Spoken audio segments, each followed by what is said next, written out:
Hello guys. आज का topic है वर्ल्ड बैंक। वर्ल्ड बैंक ये टॉपिक न्यूज़ में इसलिए है क्योंकि वर्ल्ड बैंक ने एक टूल किट सजेस्ट किया है जेंडर रिस्पॉन्सिव अर्बन मोबिलिटी को लेके। वो देखेंगे कि ये टूल किट किस लिए है और हमारे अर्बन ट्रांसपोर्ट या अर्बन मोबिलिटी में क्या इशू चल रहा है और ये जेंडर सेंसिटिव क्यों नहीं है। तो ये सब भी रीज़न देखेंगे और कुछ स्टैटिस्टिक्स से भी देखेंगे कि इसमें क्या अभी सुधार किया जा सकता है या फिर अभी क्या सिचुएशन है। स्टैटिस्टिक्स भी देखा जाएगा, स्टैटिकल सॉल्यूशंस भी देख मतलब कि ये क्या क्या हो सकता है। फिर आप देख सकते हैं कि स्टैटिस्टिक्स से ये एक ओला मोबिलिटी इंस्टीट्यूट ने सर्वे कंडक्ट किया था 9000 वुमेन का, तो उसमें पाया गया कि 9% वुमेन का मानना है कि public transport is completely safe and 3% का मानना है कि अनसेफ है। अब बाकी 78% सॉरी 88% का मानना है कि मतलब हाँ ना चलता है, येस और नो, मतलब कम्प्लीटली या तो सब सबसे अच्छा है या सबसे बुरा है, उस टाइप का नहीं है। तो और ये रिपोर्ट का जो टाइटल था वो था what do women and girl want from urban mobility. और ये भी देखा गया है कि India female level participation rate सबसे कम है, that is 30% according to 1920 data. और इसमें one of the major reason है ट्रांसपोर्टेशन। और ये भी है कि lack of unviable urban transport is frequently cited as a major impediment for women to access better employment opportunities, and studies have shown how distance from home impacts women choice of colleges and other education institution। मतलब simple term में कि अगर transportation आपका gender sensitive है, मतलब women safely या फिर without any issue seat मिल जाता है, ट्रांसपोर्टेशन का फ्रिक्वेंसी अच्छा है, तो अगर उस टाइप का आपका ट्रांसपोर्टेशन है तब आपका मतलब वीमेन भी मेन के साथ ट्रैवल कर सकती है विदाउट एनी इशू। बट अगर अब ये सब उपलब्ध नहीं है तो आपको ये इशू होगा। तो अगर कोई ऑफिस दूर पे है तो या तो आपको वहीं रूम लेना होगा, तो वो भी एक वहाँ भाड़ा दे के रहना, वो भी एक मतलब इशू हो जाता है, एक्स्ट्रा पैसा लगता है, जबकि आपका घर ऑलमोस्ट 100 किलोमीटर्स के अंदर आता है। तो या फिर कोई कॉलेजेस हुआ है, एजुकेशनल इंस्टीट्यूशन हुआ, तो वो भी लड़कियों को इश्यू हो जाता है कि आप लेना है कि नहीं लेना है। अगर आपको लेना है तो या तो वहाँ रहिए, वहाँ तो उस कॉलेज में रह के ही पढ़ाई करना होगा हॉस्टल में। अगर और नहीं तो अगर आप नहीं जा सकते, ट्रांसपोर्टेशन अवेलेबल नहीं है, तो वो आपको दूसरा कॉलेज सेलेक्ट करना होगा। तो ये सब भी इशू है, तो देखें क्या क्या है। जैसे पहले बात किया था कि लैक ऑफ सेफ्टी सबसे बड़ा इशू है। अगर सेफ्टी नहीं है तो कोई पब्लिक ट्रांसपोर्ट यूज़ नहीं करेगा। और उसका अंडरस्टैंडिंग ऑफ सेफ्टी मतलब perception awareness among the people, कि जैसे आप कोई पैरालाइज्ड आदमी होता है, पैरालिसिस होता है, तो उसको आप देखते हैं कि उसके लिए एक नया सा इंफ्रास्ट्रक्चर डेवलप किया जाता है। इंडिया में नहीं अभी, मतलब है कुछ कुछ जगह पे, तो वो सब अवेयरनेस होता है। जैसे कोई ओल्ड एज आदमी आ जाता है तो उसको सीट दिया जाता है। सेम अवेयरनेस लोगों में होना चाहिए, वीमेन को भी लेके, उनकी सेफ्टी को लेके, तो उससे भी आपका ट्रांसपोर्टेशन में हेल्प होता है वुमेन के लिए। फिर स्ट्रीट लाइट्स नहीं होने के कारण, मतलब स्ट्रीट लाइट सब जगह नहीं होता है, मतलब मेजर एरिया में, मेट्रोपॉलिटन एरिया में सब मिलेगा, बट आपको मेट्रोपॉलिटन से जो छोटी सिटी है तो उसके अंदर मिलना बहुत रेयर है। फिर आपको घर से घर तक non reliable last mile transport, मतलब आप आपके घर से चला और आपके ऑफिस तक ट्रांसपोर्ट उतार दिया, तो उस टाइप का ट्रांसपोर्टेशन बहुत रेयरली मिलता है। या तो आपको बस चेंज करना पड़ेगा या फिर आपको बस स्टॉप आपके ऑफिस से दूर होगा, आपको कुछ देर वॉक करना होगा या ऑटो लेना होगा। क्योंकि ये सब या तो पहले इसका रीज़न है कि पहला इंफ्रास्ट्रक्चर रोड नहीं है, तो वहाँ तक पहुँचना मुश्किल है, या तो छोटा रोड है, वो भी एक इशू है। या फिर आपका हो सकता है कि बसेस का फ्रिक्वेंसी कम है, तो वहाँ पे जाना थोड़ा मुश्किल है, मेन रोड पे बस चल रही है, तो ये सब भी इशू है। हाई वेटिंग टाइम, अब फ्रिक्वेंसी के कारण आपका होता है कि वेटिंग टाइम ज़्यादा लगता है, मतलब बसेस हर रूट पे ज़्यादा चल नहीं पाती। तो जो लोग को दूसरे रूट पे जाना है तो उस मतलब हर रूट के लिए अलग अलग, अगर एक रूट पे 10 बस चलती है, आजकल इंडिया का पॉपुलेशन तो 1.4 बिलियन है, तो आप समझ रहे हैं कि कितना भीड़ होता होगा। और तो 10 से तो काम नहीं चलेगा, मिनिमम 20 30 40 50 इस तरह चलाना पड़ेगा, तभी सबका रिक्वायरमेंट फुलफिल हो पाएगा। और डेडिकेटेड फुटपाथ, मतलब लोगों को वॉक करने के लिए एक फुटपाथ बनाना, मतलब मेट्रोपॉलिटन में रहती है बट छोटी मोटी सिटी में इतना देखते नहीं लोग। तो मतलब बीच से ही निकल के चले गए, रोड एक्सीडेंट हो गया, फिर कोई मतलब रोकने वाला नहीं है, गाड़ी रोको तो फिर दिक्कत है। तो एक फुटपाथ बनाना भी बहुत ज़्यादा इंपॉर्टेंट होता है, इससे मूवमेंट में ईजी होगा। तो ये था पब्लिक ट्रांसपोर्ट का इशू, और इस पे वर्ल्ड बैंक ने अपना टूल किट बताया, मतलब एक टूल किट तैयार किया जिसके अंदर उनका कुछ सजेशन है, जो इसको कहा जा सकता है 4 पिलर्ड अप्रोच। तो इसके अंदर आपको बेसिकली ग्रेटर एफर्ट्स बन देना होगा to understand the on ground situation of a general lens. तो आपको गाड़ी मतलब क्या ट्रांसपोर्टेशन में प्रॉब्लम आ रहा है वो तभी पता चलेगा जब आप ट्रांसपोर्टेशन में ट्रैवल करोगे। तो आपको उस टाइप का आदमी जब पॉलिसी बनाएंगे तो या फिर जब कुछ करेंगे तो उस टाइप के पीपल से बातचीत करनी होगी या फिर खुद को ट्रैवल करना होगा। और सेकेंडली है कि अगर प्रॉब्लम आइडेंटिफाई हो जाता है क्या क्या है तो उसको अपने पॉलिसीज़ या प्रोजेक्ट्स में इंक्लूड करना चाहिए, ना कि उसको अलग रख देना चाहिए। और ये तभी हो पाएगा जब आप मोर एंड मोर वुमेन को उस सब इंस्टीट्यूशन में, जो कि इंस्टीट्यूशन होता है या जो डिसीजन मेकिंग इंस्टीट्यूशंस होता है उसमें रखेंगे।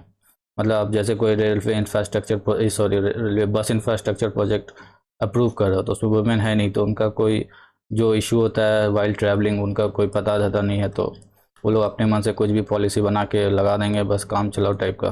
तो उस टाइप नहीं होना चाहिए। अगर कोई पैरालाइज्ड इंसान है, अपाहिज इंसान है, तो उसको भी रखना चाहिए ताकि वो लोग अपना जो इशू है उसको शेयर कर सके और सब मिला के एक ऐसा इंफ्रास्ट्रक्चर बनाया जाए जो सब के लिए सेंसिटिव हो, ना सिर्फ मैन के लिए बल्कि वुमेन के लिए भी, या फिर अपाहिज इंसान के लिए भी, पैरालाइज्ड इंसान के लिए भी। और तीसरा है कि आपको वो सेंसिटिव अवेयरनेस भी होना चाहिए, या फिर आपको जो ये इंफ्रास्ट्रक्चर बनाते हैं या फिर जो वर्कर्स उस पर काम करते हैं तो उनको एक अवेयरनेस क्रिएट करना चाहिए कि हमें क्या क्या इशू है, या वुमेन को क्या क्या इशू है, हमें नहीं वुमेन को क्या क्या इशू है। और या फिर बाकी लोगों जो ओल्ड एज हैं वो नहीं चढ़ पाते बस के अंदर ईजिली, तो उनके लिए तो ये सब लोगों को, या फिर कंडक्टर होता है या फिर ड्राइवर होता है, तो वो सबको ये सब कोर्स कराना ज़रूरी है ताकि वो लोग सबको इशू को समझ सके और उस हिसाब से काम कर सके और अच्छा ट्रांसपोर्टेशन प्लस सुविधा जिसको कहते हैं तो वो दे पाए, ट्रांसपोर्टेशन की सुविधा जो इजीली सबको अवेलेबल हो। जैसे investment has to be made in better infrastructure and services with a focus on women friendly design. For example, while creating a new bus stop is good, but it would be better if these bus stops were designed to be labeled with the floors of buses, adequate lighting as well as buttons and well maintained washrooms। तो अगर आप कोई नया bus stop बनाते हैं तो हर जगह bus stop होता नहीं है, पहला बात। अगर बस स्टॉप बनाते हैं तो वो तो अच्छी बात है, बट अगर जब बनाते हैं तो सब जेंडर सेंसिटिव होना चाहिए। जैसे आपका जो बस स्टॉप का जो हाइट है और बसेस का जो एंट्री गेट होता है उसका पहले सीढ़ी का लेवल सेम होना चाहिए, ताकि आपको टांग उठा के नहीं, आराम से एक सिंपल सा स्टेप लेके अंदर जाया जा सके। फिर एडिक्वेट लाइटनिंग होना चाहिए, मतलब 24 आवर्स लाइट आना चाहिए बस स्टॉप पे। फिर इमरजेंसी बटन होनी चाहिए, लोग पहुंच जाएं या पुलिस पहुंच जाए या फिर सिक्योरिटी गार्ड पहुंच जाए वहाँ पे। एंड वॉशरूम होना भी बहुत ज़रूरी है। तो ये सब भी ध्यान रखना चाहिए कोई भी बस स्टॉप बनाने के लिए। तो ये सब सजेशन दिया गया है वर्ल्ड बैंक के द्वारा।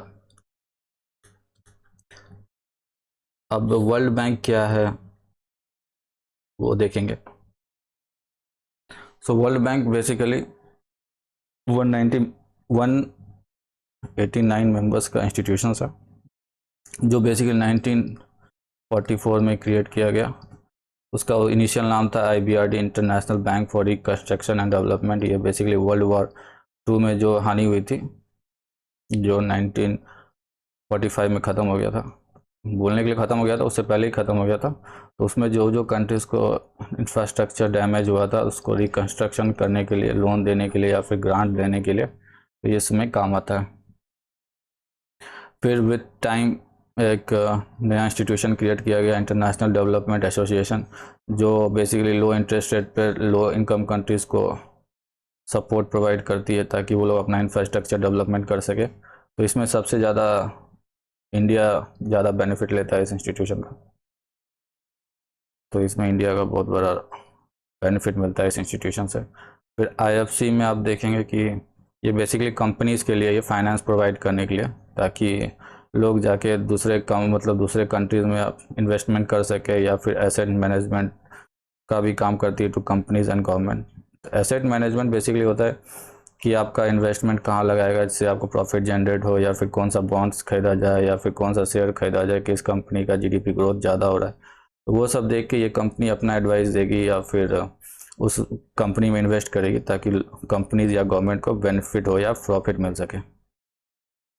और मल्टीलैटरल गारंटी एजेंसी, ये तो नाम से ही है कि ये गारंटी देगी इंश्योरेंस का कि आप कहीं भी इन्वेस्ट कर रहे हो या फिर आपका पैसा कहीं लगा है दूसरे कंट्री में और वो किसी वार में चला गया या फिर वहाँ पे इकोनॉमिक गिर रहा है या फिर उसका जीडीपी ग्रोथ कम हो रहा है, तो उसका जो भी भरपाई है नुकसान है तो ये इंस्टीट्यूशन करेगा। और international centre for settlement and investment dispute का जो सेटल करता है disputes between investors and countries या फिर कंट्रीज़ एंड कंट्रीज़, तो वो ये इंस्टीट्यूशन देखता है, बट इंडिया इसका मेंबर नहीं है, ये भी ध्यान रखना होगा। ICSID। और ये बता चुका हूँ कि ब्रिटेन कॉन्फ्रेंस जो हुआ था 44 कंट्रीज़ का, नहीं सॉरी, इसमें 44 कंट्रीज़ पार्टिसिपेट की थी जब 1944 में इसका कॉन्फ्रेंस हो रहा था। और इसमें बेसिकली आपके हाथ उस टाइम जब ये कॉन्फ्रेंस से निकले थे IBRD एंड IMF 1944 में। फिर 1956 में नया इंस्टीट्यूशन क्रिएट हुआ जिसको कहते हैं इंटरनेशनल फाइनेंस कॉरपोरेशन, जो 1956 में आया। ये बेसिकली प्राइवेट कंपनीज या फाइनेंशियल इंस्टीट्यूशन को हेल्प करने के लिए है।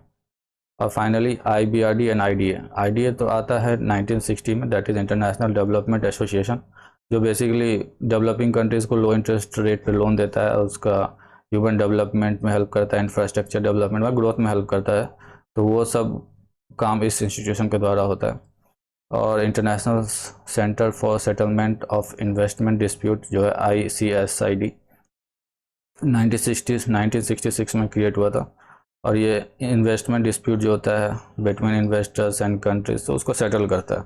और ये गारंटी मीगा जो है गारंटी का काम करता है। जब भी कोई इन्वेस्टमेंट या कंपनी अब दूसरे कंट्री में जाती है, वहाँ पे कोई वार हो जाए या फिर वहाँ इकोनॉमी डाउन होना शुरू हो जाए, तो उसका जो गारंटी देने का काम होता है या इंश्योरेंस का काम होता है वो ये इंस्टीट्यूशन देती है। और ये इंस्टीट्यूशन फाउंड हुई थी 1988 में। और अब गवर्नेंस देख लेते हैं। गवर्नेंस बेसिकली मतलब कौन कौन से मेंबर्स इसका देखभाल करते हैं, तो इसमें से एक आते हैं बोर्ड ऑफ गवर्नर्स। तो इसमें से एक होते हैं board of governors, consist of 1 governor and 1 alternate governor appointed by each country member. तो इसके अंदर 189 मेंबर हैं वर्ल्ड बैंक के अंदर। तो हर मेंबर अपना अपना एक गवर्नर भेजता है और अल्टरनेट गवर्नर भेजता है, और इस सभी 198 मेंबर को मिला के ये बोर्ड ऑफ गवर्नर्स क्रिएट होता है। फिर board of directors basically 25 executive directors का ग्रुप होता है और जिसको चेयर करते हैं president of world bank group. तो वर्ल्ड बैंक ग्रुप के अंदर 5 इंस्टीट्यूशंस आते हैं, ये बता चुका हूँ। IBRD, Indian reconstruction, IDA development association, financial corporation, dispute settlement, और एक आता है मीगा गारंटी देने के लिए। तो इस ग्रुप का जो प्रेसिडेंट है ये ग्रुप का, तो वो है डेविन मालपास। तो ये बेसिकली ये जो डायरेक्टर्स का बोर्ड होता है उसको चेयर करते हैं। तो इसमें 24 एग्जीक्यूटिव डायरेक्टर्स होते हैं फ्रॉम डिफरेंट कंट्रीज। और फिर आता है IFC का भी सेम है, बोर्ड ऑफ गवर्नर्स सेम, फिर board of directors same, but इसमें एक है कि जितना आपका कोटा होता है वर्ल्ड बैंक के अंदर, तो उतना ही आपका वोटिंग होता है। Not world one vote one member one vote type का नहीं होता। बट यहाँ पे ऐसा नहीं होता, not one member one vote, बल्कि it will be voting power on the issue brought before them is weighted according to the share capital each director represents. तो जितना आपका पैसा है या फिर कैपिटल शेयर किया गया है उस इंस्टीट्यूशन में, तो उसमें उतना मतलब उसका आपका वोटिंग पावर होगा। फिर उनका एक कोई प्रोग्राम है ग्लोबल ट्रेड फाइनेंस प्रोग्राम। तो ये बेसिकली पहले तो ये लोग एडवाइस देते थे, अब ये लोग गारंटी भी देने लगे हैं कि अगर कोई भी ट्रांजैक्शन में इशू आएगा या फिर कोई बैंक उस ट्रांजैक्शन को फुलफ़िल नहीं करता या फिर वो आपका पैसा नहीं दे पा रहा है, तो उस टाइम वो लोग पेमेंट करेंगे वो एज ए इंश्योरेंस काम करके उस कंपनी के तरफ से या उस बैंक के तरफ से जो भी इंपोर्टर या एक्सपोर्टर है उसको पैसा देंगे। और फिर नेक्स्ट है IDA, इंडियन डेवलपमेंट एसोसिएशन। ये तो मतलब डेवलपमेंट के काम है नाम से ये, और ये और प्लस IBRD मिलके बनाते हैं वर्ल्ड बैंक। ग्रुप में आता है पूरा 5 का 5, बट इसको बेसिकली यही दोनों को वर्ल्ड बैंक कहा जाता है। बाकी तो एक फाइनेंस देता है, दूसरा डिस्प्यूट सेटलमेंट करता है, तीसरा गारंटी का काम करता है। तो वो मतलब वो लोग अपना मतलब फाइनेंशियली काम करते हैं, मनी से रिलेटेड है, मतलब कोई डेवलपमेंट वर्क हुआ या उस पर काम नहीं करता। इसमें भी बोर्ड ऑफ गवर्नर्स आते हैं, वो बेस्ड ऑन, फिर डायरेक्टर्स आते हैं, तो उनका भी वही वोटिंग पावर सेम होता है जैसे बाकियों का। सिर्फ आपको ICSID में थोड़ा डिफरेंस दिखेगा। वोटिंग पावर डिफरेंस क्या मतलब, वहाँ पे होता है 1 मेंबर 1 वोट, इसमें इंडिया मेंबर नहीं है। और ICSID में आप देख सकते हैं 1 representative of each member state, 1 vote पर स्टेट, ये है। फिर आपको कोई भी सॉल्यूशन निकालना है तो आर्बिट्रेशन, कंसिलेशन या फैक्ट फाइंडिंग रूल से होता है। ऐसा नहीं कि धृतराष्ट्र बन गए, जो हो गया सुना दिया फैसला। तो जो जजमेंट होता है वो सब मिल के देते हैं, अकेला कोई जजमेंट नहीं मिलता है। और दूसरा इसका अपना, ये लोग अपना एनुअल बजट बनाते हैं या एनुअल रिपोर्ट अप्रूव करते हैं, फिर सेक्रेटरी जनरल इलेक्ट करते हैं, डिप्टी सेक्रेटरी जनरल इलेक्ट करते हैं, और फिर या फिर एक लिस्ट ऑफ पर्सन्स या आर्बिट्रेटर्स जिसे कह सकते हैं या कंसिलेटर कह सकते हैं, मतलब ये ग्रुप ऑफ पीपल होते हैं फ्रॉम डिफरेंट कंट्रीज जो इनके मेंबर हैं।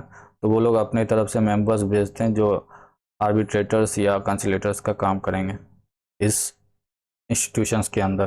तो जब भी कोई जजमेंट हो या कोई इशू आएगा इनके पास सेटलमेंट के लिए, तो सब मिल बैठ के तो इसको डिस्कस करके इसका सॉल्यूशन निकालेंगे by the form of arbitration rules, या जो फैक्ट्स है या फिर जो डेटा दिखाया गया है, जो क्या इशू चल रहा है उस पर क्या डेटा है, फैक्ट्स है, तो उसको सब समझ के ही अपना डिसीजन दिया जाएगा।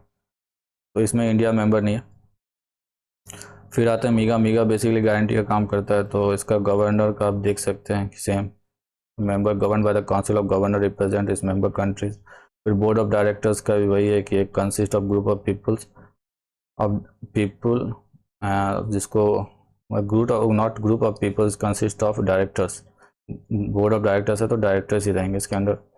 And vote on matters brought before MIGA, और ये लोग वोट करते हैं जो मैटर्स ब्रॉट के मतलब जो मैटर्स लाया गया मीगा के सामने, और उसका जो वोटिंग शेयर होता है वो उनके पैसा देने के स्टेट पे होता है। आप मतलब अगर आप 2% का जितना, अगर टोटल 100% का आपका हो जाता है 100 रुपया, तो आपको कोटा मिला 2% का, तो आप 2 रुपया दे रहे हैं, तो आपका वोटिंग शेयर 2% होगा। और आपका कोई भी जजमेंट या फिर कोई भी कुछ भी पास करना है या कोई भी जजमेंट हो रहा है इसके अंडर कि हाँ ये इसके साथ होगा, या फिर जो मतलब किसी भी पार्टी के पास जाएगा इसका डिसीजन या किसी पार्टी के साथ होगा, तो उसके लिए मिनिमम 50% का आपको रिक्वायरमेंट होता है कोई भी जजमेंट पास होने के लिए। तो आज के लिए इतना ही। Thank you.